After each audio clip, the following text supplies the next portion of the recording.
মহিলাদের 1 জুন ঢোকাবো 3000, যুবকদের আমরা 1500 টাকাটা পাঠাবো 3000।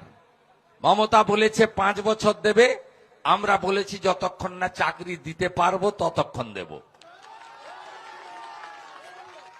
বার্ধক্য ভাতা 1000 পান, বার্ধক্য বিধবা দিব্যাঙ্গ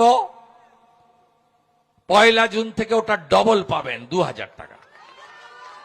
পিএম কিষাণ সম্মান নিধি 6000 পাচ্ছেন, 1 জুন থেকে ওটা 9000 পাবেন। এখন ভুয়া স্বাস্থ্য সাথীর কার্ড ভেলোরে চলে না, কটকে চলে না, মুম্বাইতে চলে না, দেবী শেঠির হসপিটালে চলে না, ডাক্তার রেড্ডির হসপিটালে চলে না, শঙ্কর নেত্রালয়ে চলে না, মুম্বাই ক্যান্সার হসপিটালে চলে না। আমরা আয়ুষ্মান ভারতের কার্ড দেব গোটা ভারতে, কাশ্মীর থেকে কন্যাকুমারী 5 লক্ষ টাকা পর্যন্ত চিকিৎসা ফ্রি। প্রসূতি মায়েরা 21,000 টাকা পাবেন, 5টি পুষ্টিকর খাবারের কিট পাবেন। যারা পড়াশোনা করছেন মহিলারা, বোনেরা, কন্যারা গ্রাজুয়েট স্তরে এককালীন 50,000 টাকা, তাতে ল্যাপটপ কিনতে পারেন, ট্যাব কিনতে পারেন, বই কিনতে পারেন, কম্পিউটার কিনতে পারেন। 50,000 টাকা একসঙ্গে দেব। আর চাকরির বয়সে মমতা তো চাকরি দেয়নি, শিল্প তাড়িয়েছে। এই নন্দীগ্রামে 30,000 ছেলে বাইরের রাজ্যে কাজ করে, জানেন?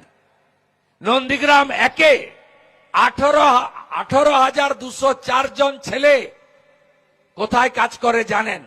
Orissa BJP, Maharashtra BJP, Gujarat BJP, Uttar Pradesh BJP, Andhra Pradesh BJP, কেরালায় কিছু আছে। এই 18,204-এর মধ্যে আবার মমতাকে যারা ভোট দিয়েছে সে 10,000 মুসলমানও আছে। এরা আমাদের এখানে বলে হিন্দুর পার্টি, আর বিজেপি শাসিত রাজ্যে রোজগার করে আর মমতার রাজ্যে টাকা পাঠায়। এটাই কঠিন বাস্তব। 5 বছর চাকরিতে আবেদনের বয়স সীমা ছাড় দেব।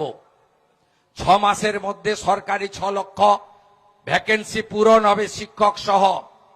কার্বন কপিতে পরীক্ষা হবে, যা লিখবেন 1 কপি বাড়িতে নিয়ে আসবেন, কেউ নাম্বার চেঞ্জ করতে পারবে না। আপনারা বিজেপিকে আনুন, পরিযায়ী